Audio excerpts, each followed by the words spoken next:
La la la la la la la. Woo.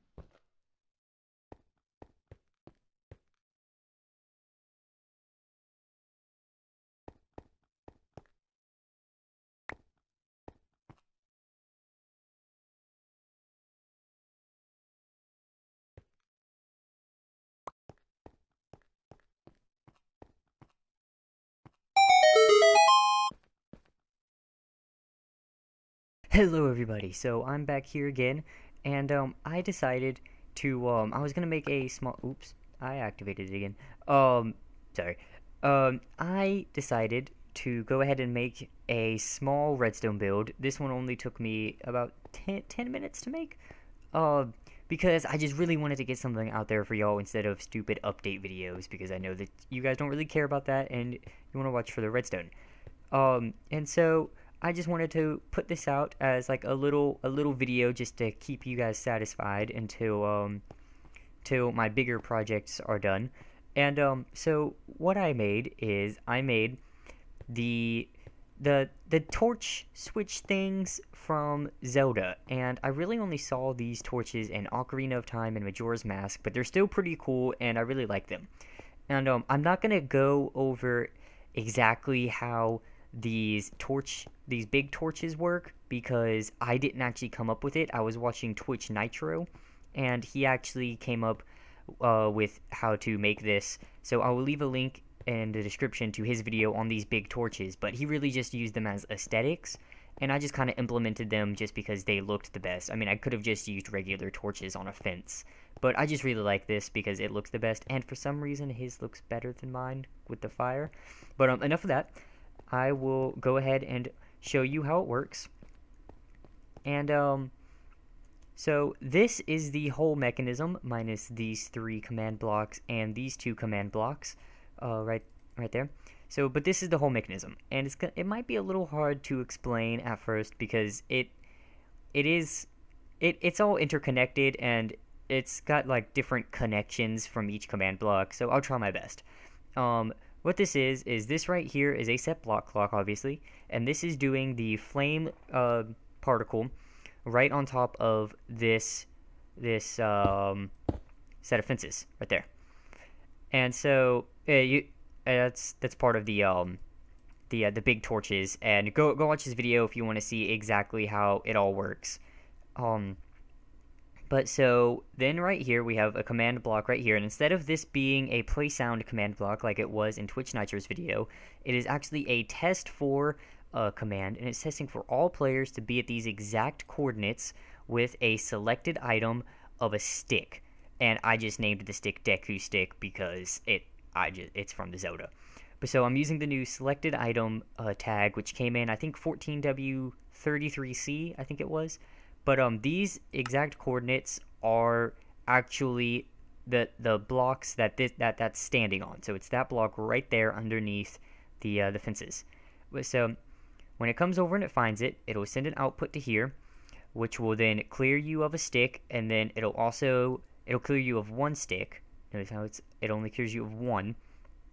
Then it'll come over here and it'll give you a blaze rod with a display name of Deku Stick on fire. And I was trying to use the replace item tag, but it was just getting aggravating, and I just decided to just do this because this was much easier, and in my opinion it's the better solution. But then it'll come over here and it'll set this set this block to a redstone block, and I'll get to that in a second. Then it'll come over here and it'll set that same block to air, and then it'll do a success count on this one and a success count on this command block, setting them both to 0 so it can be reset.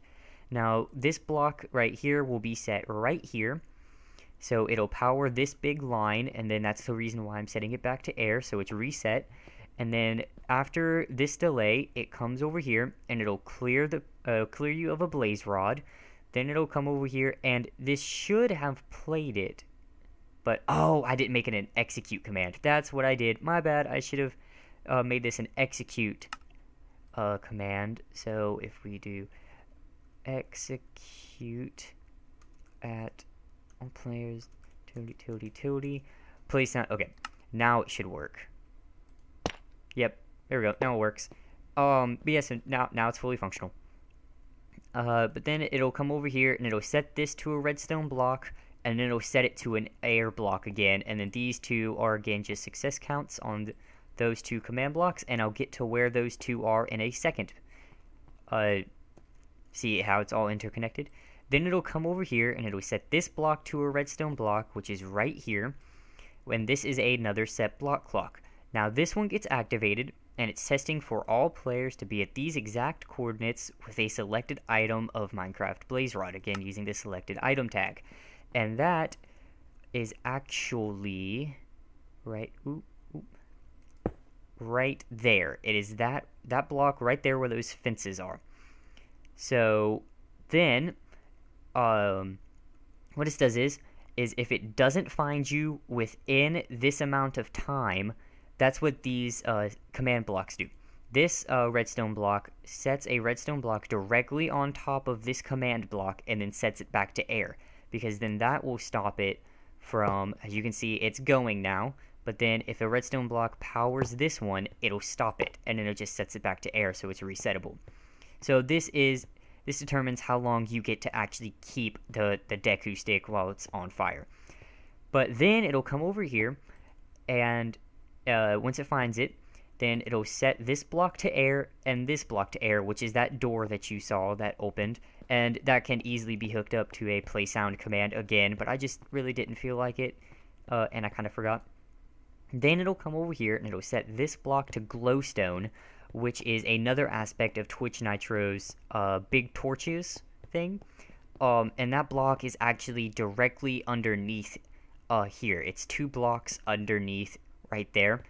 And again, go watch his video, because I'm not going to be going into detail of why you need the glowstone block, but you do need it.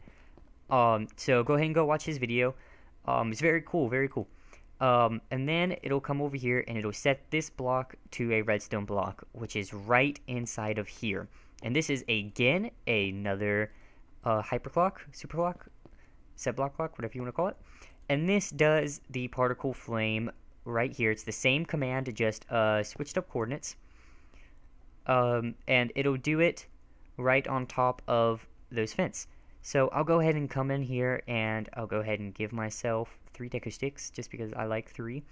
And I'll go ahead and show it to you again. And I'll just replace this with this, because I don't feel like going to get the granite or whatever it's called. So you come over here and you stand on this, which if you've ever played the game, you know you have to walk, while holding the Deku stick, you have to walk into the fire so your stick gets set on fire and then activate the other torch. So that's the same concept. Come over here. You get the on fire torch. If you wait, it burns out. Then you can come over here and you can actually get the Deku stick, and then it'll actually light it and it'll activate whatever you wanted it to activate. So yeah, it's pretty cool. And I'll go ahead and cut the video right here and I'll change the coordinates right here so I can show it to you in action. So see you there. Okay guys, so I went ahead and I changed the coordinates in the testing, and I set them right here on top of this barrier block so we can see it nice and clearly. So if we go ahead and you're probably gonna have to watch kind of carefully, because I actually don't know how fast it goes because I've never watched it. But go ahead and hold the Deku stick. See? Then if I hold it, then you see it actually did the thing. Then if I come over here, I stop it, and this has no reset mechanism, just because in the actual game that I'm basing this on, they would never actually get, what the heck? Sorry, I get really weird lag when I'm recording. So 166, 666, and 881. I don't know why, I get just really bad lag, and for sometimes I can't fly. So But yeah, so it wouldn't actually reset the torch. The torch would stay lit forever in the game. But I mean, you can obviously just hook this up with a reset thing if you really wanted to. But now I'm going to show you what happens if you don't hold the blaze rod. Just hold the stick, you get the blaze rod, then it'll go through the thing, and you can see it didn't do it. So that's it, guys. If you want a world download, just say so, and then I'll go ahead and leave one, and I'll probably leave an MC edit schematic with it too, just so you can actually import this into a world that you want it to do, and you can change the item that you want them to be holding to anything, and it's pretty, useful. I mean, you can really use it for a lot of stuff. But yeah, so that's it, guys, and goodbye.